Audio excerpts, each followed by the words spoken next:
know it hurts, buddy, but we gotta get you. We gotta get you away. Hang on. Oh, hang on, man. Hang on. I know it hurts, man, but we gotta get you moved. Okay, this is good. Right here, right here. This man was found moments away from burning to death and barely alive, but the investigators on the scene would soon make the chilling discovery that he was not the only one trapped inside the burning house. Got everybody out? There's 2 people inside?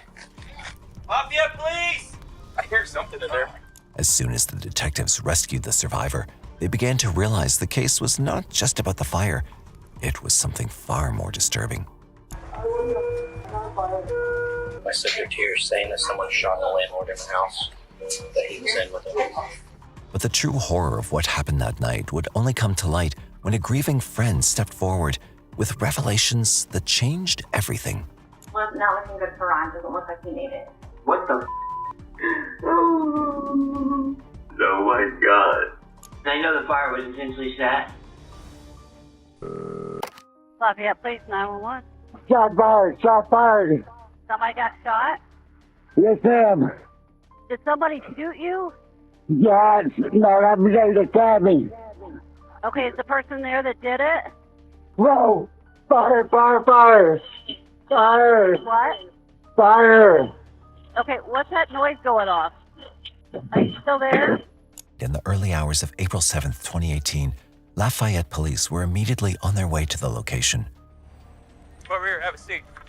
Have a seat. When the police arrived, the sight was horrifying, and exactly how the 911 caller had described the entire house was engulfed in flames. Near the mailbox, they found the 911 caller named Jimmy Knights clearly in pain. But it was what they couldn't see yet that would haunt the investigation, because inside that burning home, another man was still trapped, waiting to be rescued. Get medics here. I have the subject out front as well that's been stabbed, bleeding. Okay, we need to probably get him moved, if we can. Hey, do you want to glove up? We're going to carry him away. Yeah. Hey, can you walk? Can you see if you can stand up? All right. Can you move this arm? Yeah. Yeah, we do. Come on. Hey, we're just going to grab you if you can't stand up, okay? Oh. I know it hurts, buddy, but we gotta get you. We gotta get you away. Hang on. Let's just go down here. Oh. Hang on, man. Hang on. I know it hurts, man, but we gotta get you moved. Okay, this is good. Right here, right here. It's Lafayette, please. They're getting dressed. Okay, I just need you guys out as soon as you can, please. Yes. Hey, I need you out of the house. There's a fire next door. You need to get out right now, please. Okay. Are you the only one home? No. How many are in here? I got 1 in the bedroom and I got 3. Let's get them out quick, please. Okay. It was only after the flames grew more intense that the investigators would realize Jimmy's landlord, Ron Wiles, was still inside the house, likely burning. White! Try it. Hit it. Do it again. Yeah, please, get him on inside. Investigators tried to break through the front window, unaware of what had caused the fire. They were completely unprepared for what waited inside. So what, do you guys have a gas mask in your car? I do not. Who is that? That is the guy that I think is stabbed. Hi, that's in the house. You don't think so? You guys have... Yeah, we're hitting it right now. Smoke was coming out through the top of the roof. It was coming out from underneath the door and around it. And at one point, we had to back away because we were all kind of coughing at that moment.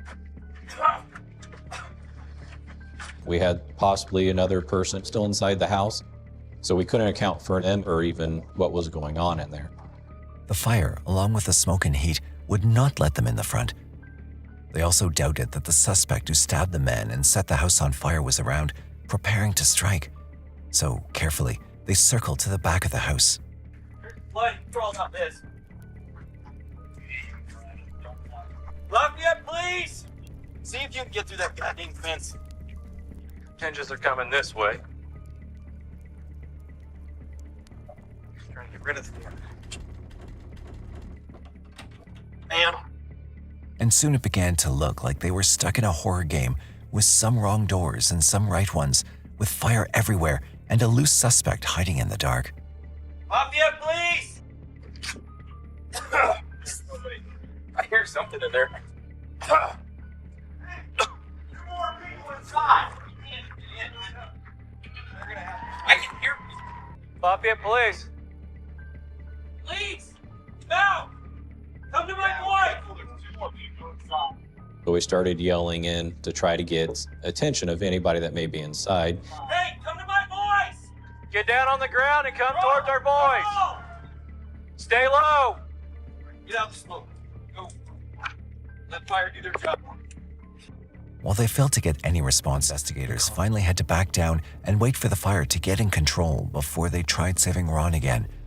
However, it was only later that firemen would tell them they never had the chance. Hi, this is Gordon with a transfer of a possible DOA at Riverdale Road and McIntosh Farm. Ron neither died of fire nor was stabbed to death. He was shot multiple times before the night of terror even began. With no apparent clues on who this wild suspect could be, it all depended on the story the burnt clues of the house could tell. This crime scene was a little bit different because, in a fire, you're going to lose a lot of things. You're going to lose DNA, you're going to lose fingerprints. So we try to keep everything intact as best as possible to get the best evidence that we can send to the lab to help us put these pieces of this puzzle together. The investigation team also found an L-shaped pour pattern of an ignitable substance. Shooting, stabbing, and setting the house on fire. It seemed a lot had happened in just one night, but fortunately for the investigators, that had left a lot of evidence. Close to the bed was Ron's wallet with his driver's license through Indiana, and it had been gone through. It was a mystery from the get-go. We didn't have anything to go by. We had evidence, but no suspects. It was a true whodunit. Their best shot at uncovering the whole story was Jimmy, but with more than 29 stab wounds, he might not make it through. So the investigators rushed to get his statement before they lost their only witness forever. So there was a very dire need to speak to him fast, in that if he had to go into surgery and did not make it through surgery. You woke up what? Somebody shot your landlord. Lafayette for you.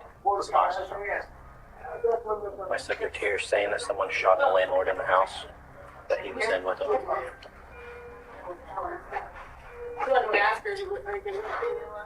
They could hear saying that the landlord was shot prior to the house catching on fire. Jimmy would go on to tell them that he woke up to what sounded like firearms to him, but he opened the door to a sight much more disturbing. So he opens up his door and looks towards Ron's room and sees an individual firing at Ron. And then when he surprised this individual, he fought for the gun. In the middle of this fight, he wasn't sure exactly what happened. He thought he was being punched or hit, but it turned out he was being stabbed. He was able to get away, get back into his room, call 911, and as he's doing that, he's hearing some more shots, and then sees that there's flames and there's a fire, and he tries to get out of the house. Detectives had no head start on who would want Ron Wiles dead. While asking around the neighborhood, they would get to know that Ron was known for helping people recovering from drug abuse, providing them shelter, and helping them get a job. Investigators wondered whether the intruder knew him more personally and had a reason to make sure the entire house, along with Ron, didn't see the sunrise. During these neighborhood inquiries, they found something that immediately got their attention. A neighbor claimed some of his interesting belongings were missing. I had a 38 Rossi in there that's gone, and I had a 40 Smith Wesson from MP that's gone out of this one. I mean, we carry it for personal protection. You said you had a 38 Rossi. What color was it? Black. Okay. Stub nose. It had a leather case made by Rossi, a tan leather case. Huh? Like He a broke the window in his van, too. hip holster thing. Oh yeah, my Is window's that busted the out. only thing that was... The only thing of any value. Okay. Just other minor things that were Yeah, taken as well? Everything in my truck's been tossed. My glove box. Everything in my backseat was tossed around. Everything in this truck. I had 2 cartons of cigarettes in this truck that's gone. A cup full of change, gone. It was highly possible the person who stole these guns ended up using them shortly after against Ron, but this wasn't. There were a few more people around the neighborhood who had some missing items. I got in my truck, I think it was like Monday or Tuesday morning, about 4 or 5 a.m. I was sitting there smoking a cigarette, letting my truck warm up before I left for work. And I seen someone outside my truck. I seen somebody moving. So I rolled my window down, and it was Chris. That was when? It's been Monday or Tuesday. Okay. It was the day before my ashtray came up missing with all my change. Okay. That next day after I seen him that morning, I got the same routine, got in my truck, I'm smoking a cigarette, let my truck warm up, and I've got a Bluetooth transmitter down plugged into the cigarette lighter right beside the ashtray. I reached down to turn it on, and I noticed all the silver, you know, it catches my eye, it's gone. The whole ashtray was pulled out. Okay. Well, then I know, I on the way to work, I got to feeling on my shifter, and I kept my grandfather's watch on my shifter, and I noticed it was gone. Well, when I got home from work that day, I got on Facebook. And that was Monday? Yeah, Monday or Tuesday, beginning of the week. I got on Facebook, and I was like, you know, because he's not the brightest character. So I was like, yeah, maybe posted it online for sale. And boom, lo and behold, as soon as I typed it in, first picture, my grandfather's watch right there. Who had it on for sale? It's Chris and Amanda. They've got a joint Facebook. Okay. A couple sneaking around at night and stealing from parked vehicles was enough to raise suspicions. But if they were their suspects, it was hard to understand why they would also outdo themselves and escalate petty thefts to a very disturbing series of violent crimes against Ron. In a lucky stroke, detectives could find a personal connection between Ron and one of the thieves, Chris Johnson. They'd worked together in the past, and the end of it had been far from nice. And so, bringing Chris in became the first priority for the case right now. Find Chris for his warrants, but more importantly, we wanted to interview him for what he knew and maybe what he had done at Ron's house. We located Chris in another one of Ron's rental houses up on South Street. It only took us, I think, around 12 to 24 hours to find him. The investigators finally had their suspect and thought the case would soon be closed. But they were in for a surprise. What happened next was rare. Detectives were about to hear something they almost never do from someone sitting in the suspect's chair, especially in a case like this. Yeah, I work for myself, and I work for Ron. Ron? Who's Ron? Ron Wild, the owner of that building. What building? On 2700 South Street. He's a landlord / subcontractor. Okay, so he I guess, so he's your landlord basically at 2700, is that what you're saying? Yeah. You do work for him? Yeah. What kind of work? Cleanup, demolition, tree trimming. There were two interesting things at play with Chris's opening lines. He brought Ron into the conversation himself, and he was talking about hence. Either he was ready for this interview, or the situation is taking a different path than expected. Well, so I did talk to some of the other detectives that have been at the house. Yeah. And it's not looking good for Ron. Doesn't look like he made it. What the fuck? So that's part of this issue. That's why we're asking you guys these questions and talking to people, neighbors, and that kind of stuff. And I know the fire was intentionally set. Yeah, because there's some other things that go on that were involved, I guess, with the fire. Man, no. But yeah, that was damn. Not only did Chris react pretty shocked to the news, it was all an emotional downhill for him from there. The kind of attachment one doesn't expect to see from an employer and their employee. So with that being said, and again, this is just part of my job, but you didn't have anything to do with the fire. You wouldn't have hurt Ron. I hurt him. He's dead. You wouldn't have hurt him in any way with any type of weapon or anything like that? Okay. Instant tears, very upset, didn't really want to believe what I was telling him, and very adamant that he did not have anything to do with Ron being dead. Oh, Chris's reaction was strange, especially since he already knew he was going to jail one way or another. However, the silence for his grief and what the detectives say next makes it sound like they were open to believing him. He wasn't a bad dude. He always helped me through my whole life. Do you know anybody that would have want to hurt him or see him? Yeah. Oh my God. That's what we're trying to figure out here, Chris. So if you have any... He was a good dude. When Chris recomposed himself, detectives would go on to extract some leads out of him, and this was perhaps the beginning of the disturbing details they were about to uncover in the remaining half of the investigation. People have been mad at Ron in the last year. Let's see. People have been mad at Ron in the last year. Well, maybe let's narrow that down to like the last couple months. Rick and him got into it. He kicked Andy Alcorn off his property. But were these recently? Andy Alcorn was, recently, like less than, What was their issue? This interview had left investigators with two names who recently had a confrontation with Ron, and the mystery was just beginning. Now, finding them wasn't just important, it was urgent because one of them could be their killer. And just like that, one of the names, Richard Stevenson, was found, not in some shady hideout, not halfway across the state, but already under arrest. He was in the local hospital. Just based on his prior history of multiple arrests for multiple things. He was finally ready to talk to the police, and what he said answered almost all the questions the police had been wrestling with since the beginning. Almost. We didn't have no food in our house, and he didn't have enough work. He wasn't work that day. He said, "This is all I can do for you. You might want you and your son might go hungry." But he went out and bought us like almost $80 worth of groceries and gave me $20 to be able to get back for things. Ron was a good guy, man. A really good guy. And he didn't deserve something like that. Neither did his roommate either. He told them Ron was a great person, the kind of a man who believed in second chances, sometimes to people who didn't even deserve them. According to him, he had nothing to do with what went down that night. Not the shooting, not the stabbing, not the fire. But he did have something the police had been looking for all along.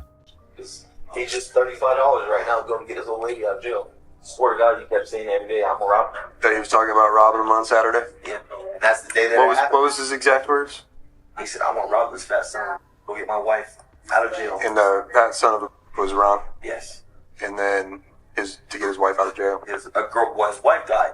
Mm-hmm. His wife died, but his girlfriend was in jail. Okay.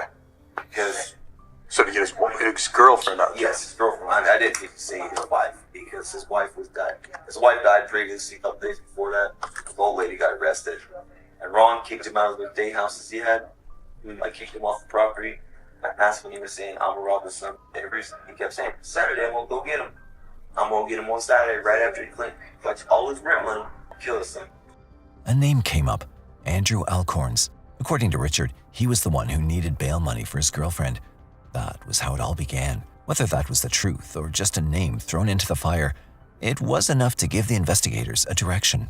When did you talk to him? When did he say that? He said that once. Ron's place. When was the last time he said it? Probably about a week before Ron got killed. I mean, it just makes sense to me. Right. It was a Saturday. He's saying he's going to kill him, and it was a Saturday that it all happened.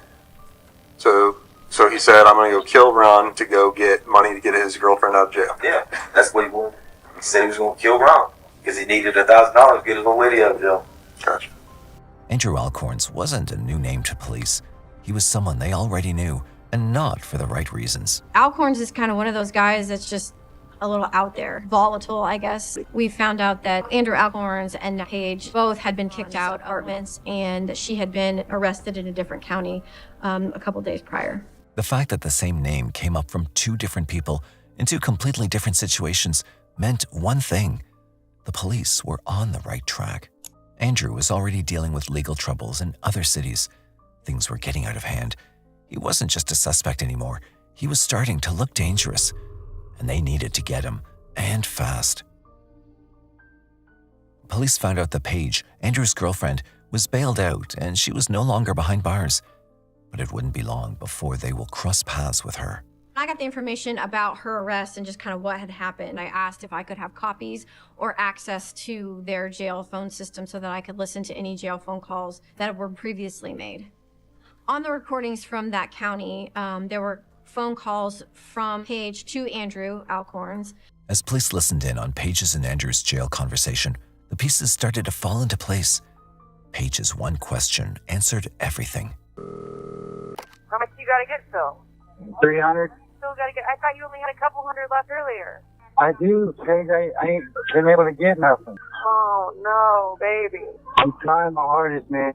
I'm not getting out tonight, huh? I'm gonna try, girl. Why didn't you ask Ron last night? What? I said, why didn't you ask Ron last night? Andy, I'm not gonna make it in here. Do you realize that? Paige, I'm trying my absolute hardest. I swear to God. Everything Richard said made sense now. Andrew said nothing about that night on the call because he didn't want to, and that said everything. Once we learned what we learned from Paige and Andy's phone call, We thought that the financial resource that Ron would provide for Paige to get out of jail was absolutely a motive for this crime. The police had no doubts left. Andrew was their prime suspect, and now they just had to catch him to get the full story. We need to find this guy quickly because he could be a potential threat. He could do something else now. I mean, he's kind of running amok, and his world is starting to slowly crash in on him. After the long wait, the news they'd been hunting for finally arrived. Later, we learned that Andrew and Paige were barricaded inside this apartment in Dayton, Ohio. The Dayton Police Department surrounded the house. They had assembled their SWAT team and their negotiating team. We know him to be volatile. We know him to have guns. And so I wasn't completely sure that we would arrive and Alcorns or Paige would still be alive by the time I got there. Andrew and his girlfriend Paige barricaded themselves inside a house in Ohio. It was clear they weren't planning to come out easily. They were preparing for a standoff. Dayton SWAT team and a suspect now in its 9th hour. SWAT officers, dozen tear gas canisters into an apartment here on Arnold Place near Salem Avenue, trying to force the people to come outside. News Center 7's Mike Campbell brought us the very latest at 5 o'clock. He is still on scene with what has happened over the last hour. Mike. Well, James, we can tell you that there's been a general downgrade in the frequency of tear gas canisters and concussion grenades being fired into the house, although you hear some right now. The other thing that has changed is in the last half hour, the SWAT team members have moved a truck that was parked further back on the grass right up against the building, and they are continuing to look for at least one person that's still in an apartment with shattered windows. Andrew refused to back down, and the situation was getting worse by the minute. As we're driving to Ohio, I'm, on the phone, text messages with the negotiators, and they're like, yeah, we have the throw phone in the house. We can see 2 people moving. But they're firing rounds at our officers. Our officers have fired back. Once we learned the standoff situation and the SWAT team being activated and gas being inserted into the home, obviously my concern is, the police, because this individual we knew was dangerous, was also on drugs. So we weren't sure what was going to happen. Either he could shoot one of the officers or shoot Paige. We were concerned that this was not going to end well. The situation wasn't slowing. It was only getting more intense. At some point, Alcorn's gun had jammed and given Paige the opportunity to basically flee the apartment. Once Paige was able to flee, get to safety, Dayton PD was getting ready to make a dynamic entry into the building. They heard another shot. After 11 hours of standoff, police finally went inside and discovered what they had already feared. They found Andrew in the closet with what appeared to be a self-inflicted gunshot wound. But he did not die. The apartment was searched. A semi-automatic handgun was located along with ammunition and drug paraphernalia also located. Police brought Paige in for questioning, determined to get answers and see if she could shed light on what really happened that night. We asked her specifically about the possibility and the capabilities of Andrew killing Ron, and she did say that he was suicidal and had been doing a lot of drugs and was pretty much an unstable person at this point. Next, police tried to question Andrew, but he refused to cooperate or even meet with them. Then the DNA results from the headphones found at the scene came back, directly linking Andrew to the crime. Based on everything that we had, the evidence, the statements, his actions, we did believe that at this point, Andrew Alcorns was our suspect. Andrew Alcorns was charged with the murder of Ron Wiles and the attempted murder of Jimmy Knights. He agreed to a plea deal and was sentenced to 70 years. Paige pleaded guilty to tampering with evidence and received a 1-year sentence for her role in the standoff. Based on all the information that we'd had, what we believe happened is Ron had money. Andrew did go and ask Ron for some money to bond out Paige. Didn't go the way that he wanted it to go. So Andrew decided, I'm going to take this into my own hands. Shots were fired. He didn't anticipate that there was going to be a third person in Jimmy Knight. There was a fight, a confrontation. He Mr. Knight several times, thinking probably that he killed him. And so now he's freaking out because he just shot a guy, maybe stabbed a guy to death. What do I do? I'm going to set the house on fire. With Andrew sentenced and Paige held accountable, the case was officially closed. But what stayed behind was the story of a man who had tried to help and the people who took advantage of it. Ron Wiles didn't die because he made a mistake. He died because someone he trusted made a choice.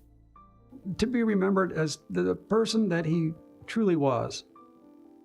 the kind-hearted person that would help other people down on their luck, regardless of their social status. I think Ron did trust people too much. He just felt that there was good in everyone. Old, young, it didn't matter. Ron felt like there was good in all people.